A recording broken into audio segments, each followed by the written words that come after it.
aussi assuré la fonction de responsable de projet SYNC au sein d'un cabinet d'arpenteur géomap. Il est actuellement analyste en géomatique au sein de Géomap GIS Amérique, où il travaille sur la gestion de projets géomatiques. Alors, M. Veil. Merci. Bonjour à tous, c'est moi qui vais avoir le plaisir de vous présenter cette nouvelle version d'Autodesk InfraWorks 2015 et le titre de la présentation, la géomatique et le BIM en 3D. Donc je ne vais pas revenir sur la présentation. Donc on va essayer au niveau de la présentation de séparer en deux grandes parties. Donc une première partie où on va expliquer un peu des généralités, des définitions assez rapides sur ce qui est le BIM et le SIG. Ça on passera assez rapidement parce que j'imagine qu'il y a pas mal de spécialistes dans la salle. Sur les principales fonctionnalités aussi du logiciel, on a décidé de vous présenter la dernière version d'InfraWorks, donc la version 2015 qui vient de sortir tout récemment, avec de nouvelles fonctionnalités. Donc pour les personnes qui connaissent déjà le logiciel, vous verrez l'évolution du produit. Pour celles qui ne connaissent pas, vous verrez un peu ce que peut faire ce genre de produit. Et donc dans l'autre partie, je vais vous présenter des cas avec des données sur plusieurs municipalités, des données aussi qui vont toucher divers sujets. Et donc voilà, on finira par une partie sur les questions si vous en avez. Donc InfraWorks, au niveau du positionnement du produit, pour ceux qui ne connaissent pas le logiciel, il était connu sous le nom d'Infrastructure Modeler et maintenant il est intégré à la suite des logiciels d'Autodesk Infrastructure Design Suite et il vient au niveau de logiciels comme Autodesk Map en complément d'Autodesk Map, Revit ou 3ds Max Design. Donc quelques définitions rapides au niveau du BIM, hein. C'est un mot que vous avez dû entendre assez fréquemment ces derniers temps. Donc c'est ça, le BIM c'est un processus, c'est pas un logiciel, hein. C'est vraiment un processus et une technologie associée qui permet de produire, de communiquer et d'analyser des modèles de construction, aussi bien dans le domaine du bâtiment que le domaine des infrastructures. Donc c'est ça, production, communication et analyse. Donc le GIS, hein, tout le monde sait de quoi on parle. Principalement, en parallèle avec le logiciel, on va utiliser le traitement, la diffusion, la gestion et l'analyse des données.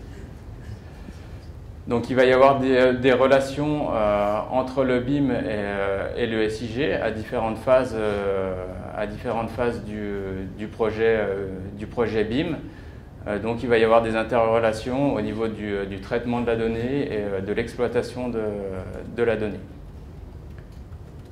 Donc les relations sont bidirectionnelles entre le processus BIM et le SIG. Donc les utilités d'un logiciel comme InfraWorks va permettre de réaliser des études d'avant-projet. Il va intervenir vraiment en amont dans le processus BIM. Et dans le processus BIM, on va pouvoir donc avoir les différentes tâches qu'on va pouvoir retrouver, donc comme la conception, la construction, la gestion et la planification.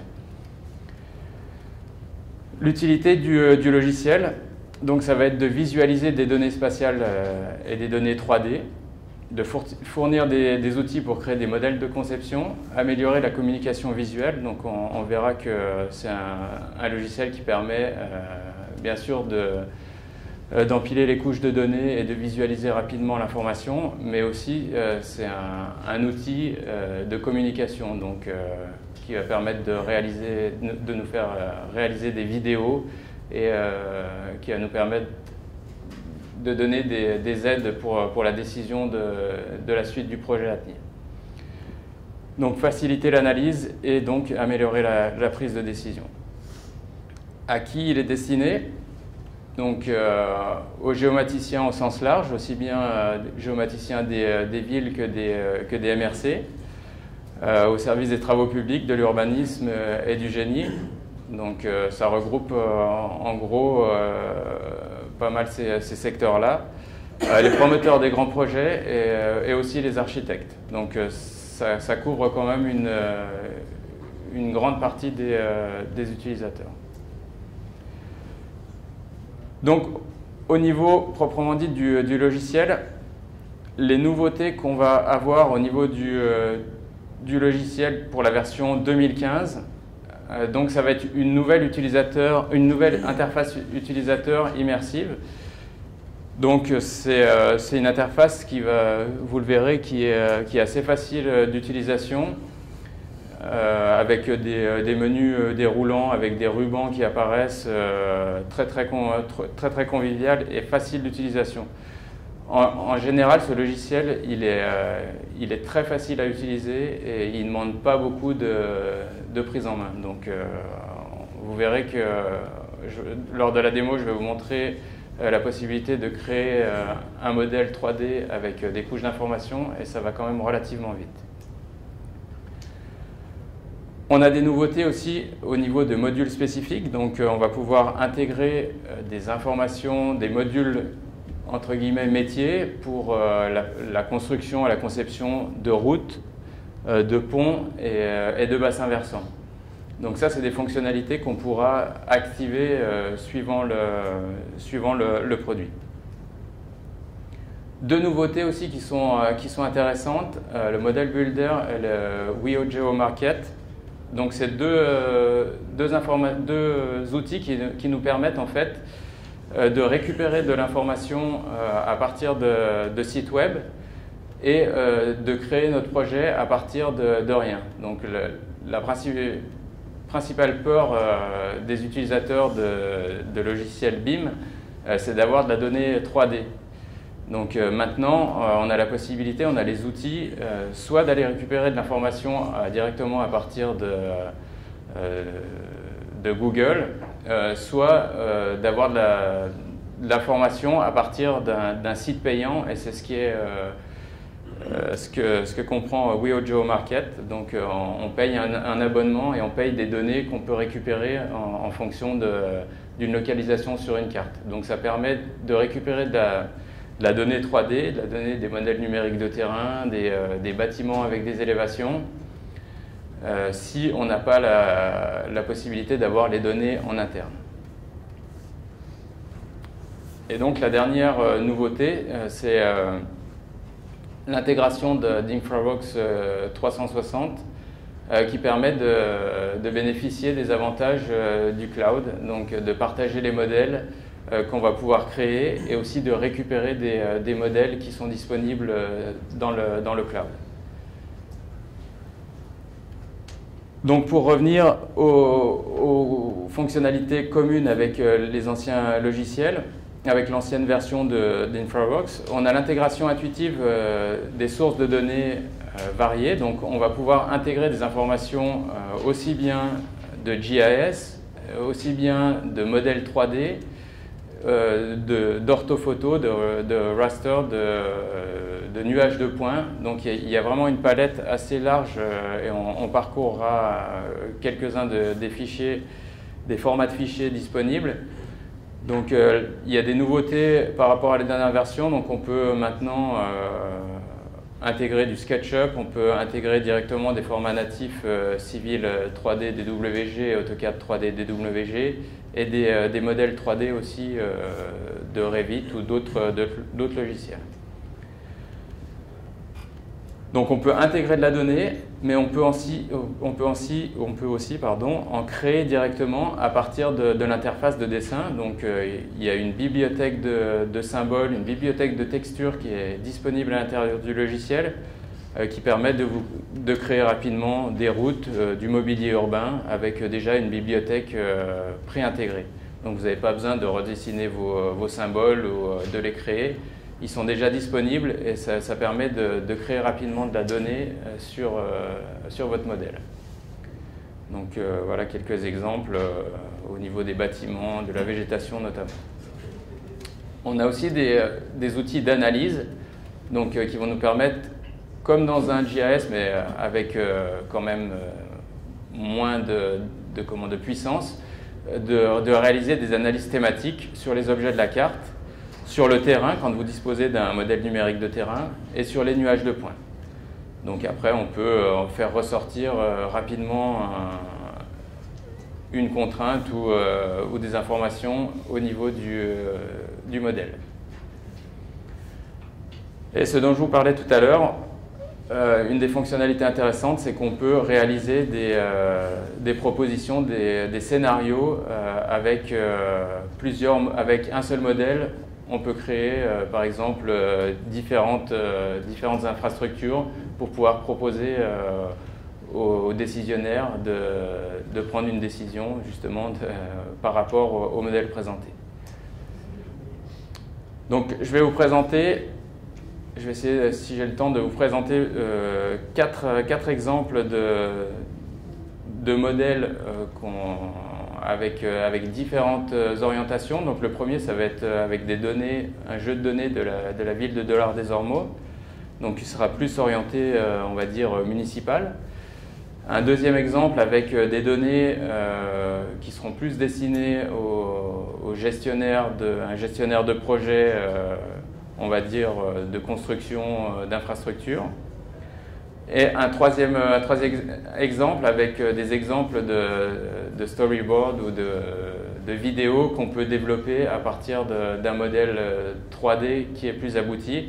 Et si on a le temps, on verra aussi des données de la ville de Montréal qui sont disponibles de façon libre sur le site de la ville de Montréal et qu'on peut télécharger. Et on verra une représentation rapide des données. Donc, je vais passer directement à la démo. Donc, voilà comment se présente l'interface du produit. Donc, on retrouve l'ensemble des fonctionnalités dans un ruban latéral. Et à chaque fois qu'on va cliquer sur une fonctionnalité, on va avoir un ruban vertical qui va apparaître avec l'ensemble des données. Donc les fonctionnalités sont assez faciles à retrouver. Pour chaque module, on a une fonctionnalité de création, de gestion, de sélection, de design et d'analyse. Donc pour le module des routes, pour le module des ponts, pour le module des bassins versants, ça sera identique. Et on a les informations qui apparaissent de façon verticale et qui sont disponibles ici. Donc là, on est parti avec un fond de plan d'orthophoto. Donc vous voyez que pour l'instant, j'ai juste l'orthophoto et on a la possibilité rapidement, vous voyez, de tourner la carte et de naviguer avec une orbite 3D.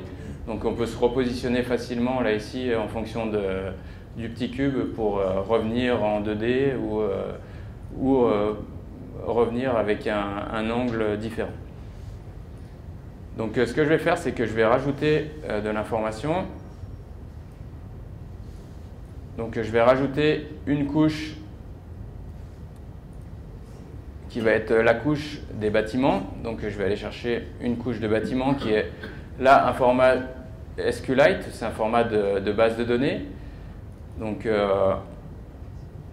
on va aller configurer la couche au niveau du bâtiment. Donc on va aller lui donner une catégorie. Donc lui, le logiciel, il va ranger en fonction de la catégorie. Donc il va affecter des textures par défaut. Il va affecter des paramètres par défaut. Donc on va pouvoir mettre un nom à la couche. On va pouvoir identifier une description. Donc ça, c'est des informations qui sont stockées au niveau de la couche d'information. Donc le logiciel est assez intelligent pour aller récupérer les attributs des couches d'information. Donc pour les couches de GIS, c'est assez important. On va pouvoir aller récupérer par exemple des informations de hauteur pour aller paramétrer des hauteurs de toit, par exemple. Donc là, je peux aller lui paramétrer avec une expression, une hauteur de toit. Là, j'ai une hauteur de toit qui correspond à des étages, donc je vais multiplier à peu près par 3 mètres pour avoir une hauteur à peu près réelle. Et on va venir ajouter notre couche d'information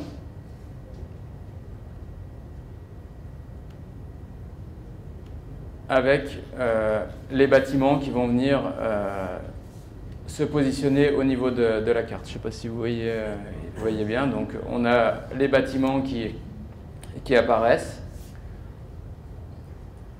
avec les informations. On a la possibilité de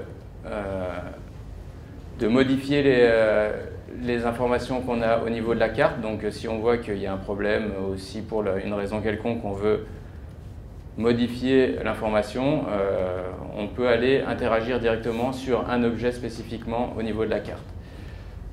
Donc on peut aussi ajouter des informations de divers, par exemple, de diverses sources, donc comme par exemple les routes. Là, je vais aller rajouter, lui dire qu'on est dans la catégorie des routes. On peut lui spécifier aussi un système de coordonnées. Donc ça veut dire qu'on peut, à partir d'un projet dans un système de projection, venir récupérer des informations qui viennent d'autres systèmes de projection pour pouvoir les caler au bon endroit au niveau de notre modèle. Voilà, donc comme je l'ai classé dans les routes, automatiquement, le logiciel va affecter une texture particulière à la route. Et donc, on va se retrouver avec l'information là ici. Je vais rajouter une autre couche de format shape. Donc, je vais aller rajouter par exemple une couche d'arbre. Je vais la paramétrer, je vais lui dire que c'est des arbres, je vais indiquer dans son nom, par exemple, l'essence,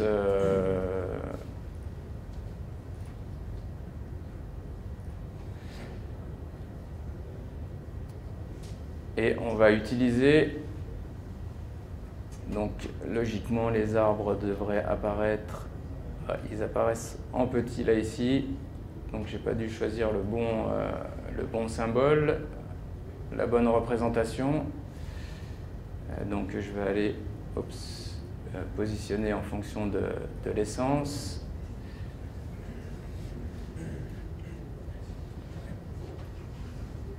Et donc on a les arbres qui apparaissent ici. Donc un des outils dont je vous parlais tout à l'heure, en plus d'ajouter des couches, c'est de créer des analyses thématiques sur le modèle. Donc on va pouvoir créer rapidement une analyse thématique en fonction d'un critère qui est stocké au niveau de la base de données interne du logiciel, et lui dire rapidement, fais-moi une thématique en fonction du nom de l'essence de l'arbre. Et on va pouvoir rapidement, par exemple, voir les peuplements de hêtres qui sont assez sensibles en ce moment, et se promener, de les repérer facilement au niveau de la carte et du modèle 3D. Autre intérêt du logiciel, c'est qu'on va pouvoir rapidement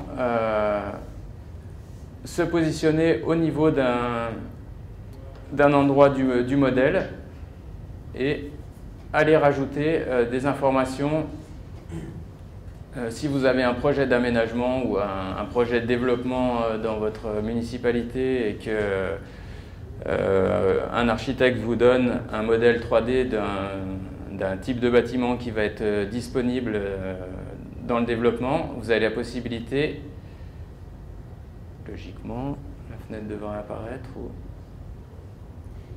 est-ce qu'elle est à côté?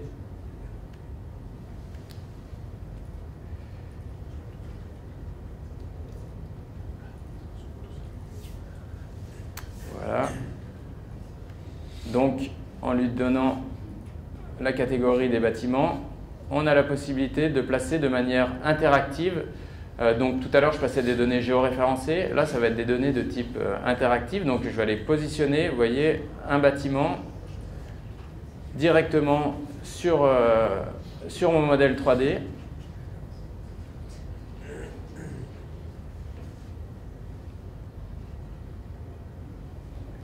Et je vais aller pouvoir positionner, donc repositionner mon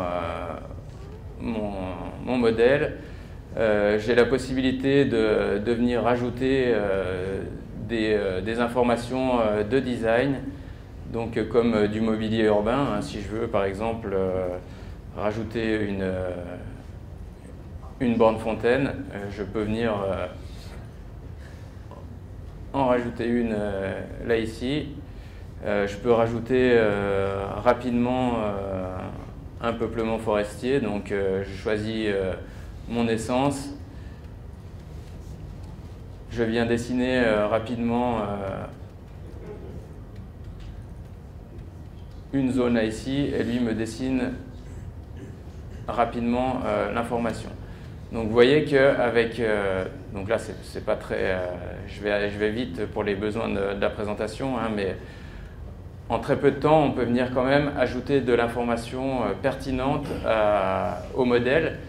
Et à partir de données GIS, on peut quand même avoir un modèle de données qui est relativement intéressant et complet. Donc je vais passer à mon autre modèle de données. Donc, je vous montrais tout à l'heure la possibilité avec Model Builder d'aller récupérer de l'information du web. Rapidement, un petit exemple de données que j'ai téléchargé, enfin que j'ai sélectionné à partir du Model Builder, qui nous permet de voir rapidement de l'information. Donc, vous voyez, j'ai sélectionné un petit set de données et en partant de rien du tout, j'arrive quand même à avoir de l'information avec de l'orthophoto, un modèle numérique de terrain et des données 3D. Donc rapidement, je vais vous montrer la possibilité de créer des données d'infrastructure de type route sur un projet avec un modèle numérique d'élévation. Donc je vais aller me positionner rapidement au niveau du lieu où on va créer la route. Donc vous voyez qu'il y a plusieurs catégories de routes. Là j'en prends une rapidement pour vous montrer. Vous voyez que je peux créer rapidement une route avec directement des lampadaires. Je peux créer rapidement un pont avec, à partir de modèles qui sont prédéterminés. Donc, voilà, donc je déroule mon pont. Je peux dire, bah voilà mon pont, je veux qu'il ait 3 piles par exemple.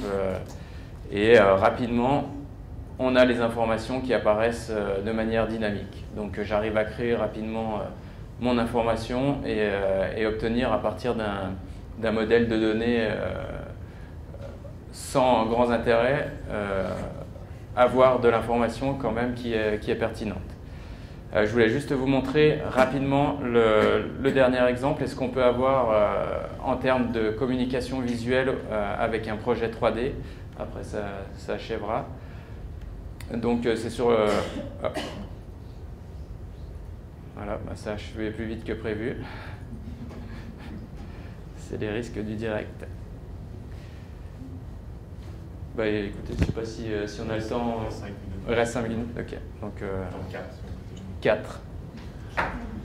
Donc en espérant que j'ai plus de chance.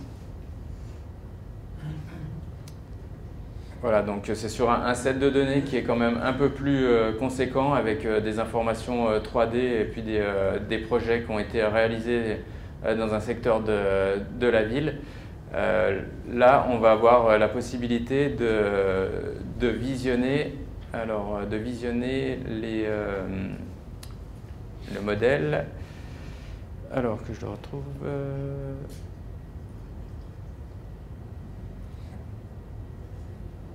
Donc l'interface, j'hésite un petit peu parce que l'interface a quand même pas mal évolué au niveau de...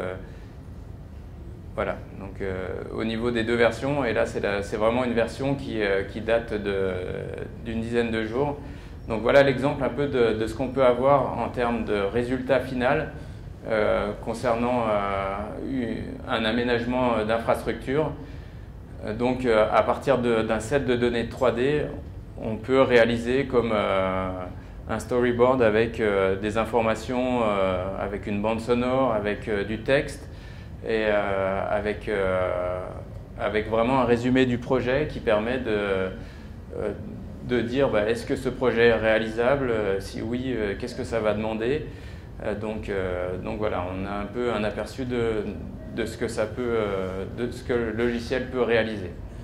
Donc, ce qu'il faut retenir du logiciel, en fait, c'est que c'est un outil qui va permettre de faire des avant-projets, donc de voir si les projets qu'on veut réaliser ont la capacité d'être réalisés, peuvent être viables.